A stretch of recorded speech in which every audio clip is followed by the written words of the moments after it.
MSME రంగానికి సంబంధించి సూక్ష్మ మధ్యతర పరిశ్రమలకు చిన్న పరిశ్రమలకు సంబంధించి ప్రోత్సాహం ఇవ్వాలని మొట్టమొదటిసారి ముఖ్యమంత్రి గారు ఎంఎస్ఎంఈ పాలసీని తీసుకొచ్చారు అధ్యక్ష. ఫస్ట్ టైం ఈ ఎంఎస్ఎంఈ పాలసీ ద్వారా వారికి ఉన్న ఏదైతే డబ్బులు ఏవైతే ఉన్నాయో పరిశ్రమలు ఏర్పాటు చేసుకోవాలని వారికి ఉన్న ఇన్నోవేషన్ పూర్తి స్థాయిలో భూమి కొనుగోలు చేయడానికే ఆ డబ్బంతా ఉపయోగపడతా ఉండే. దాని తదుపరి దాన్ని పెంపొందించడానికి డబ్బులు లేకపోతా ఉండే.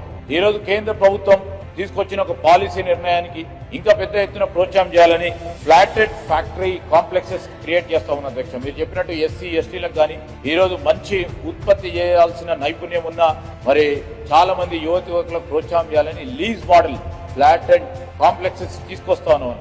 దానికి అనుగుణంగానే ఈ రోజు మేము పోతా ఉన్నాం అధ్యక్ష. మరి ప్రతి నియోజకవర్గానికి ఈ రోజు ముఖ్యమంత్రి గారు ప్రస్తావన చేస్తూ ఉన్నప్పుడు ఒక డ్రీమ్, ఒక ఆలోచన, ఒక విజన్ కోటీశ్వర్లను చేయాలంటే మీరు చాలా మంది కూడా ఏ విధంగా కోటీశ్వర్లను చేస్తారు, ఒక పునాది వేస్తా ఉన్నాం. ఏ విధంగా పునాది వేస్తున్నాం అధ్యక్ష? ప్రతి నియోజకవర్గానికి ఒక ఇండస్ట్రియల్ పార్క్ ఏర్పాటు చేసి దాంట్లో 1/4 మహిళలకు సంబంధించి చిన్న పెద్ద మరి సూక్ష్మ పరిశ్రమలు ఏర్పాటు చేసుకుని వాటిని కూడా ప్రోత్సాహం చేయాలనే ఉద్దేశంతో పోతా ఉన్నాం అధ్యక్ష.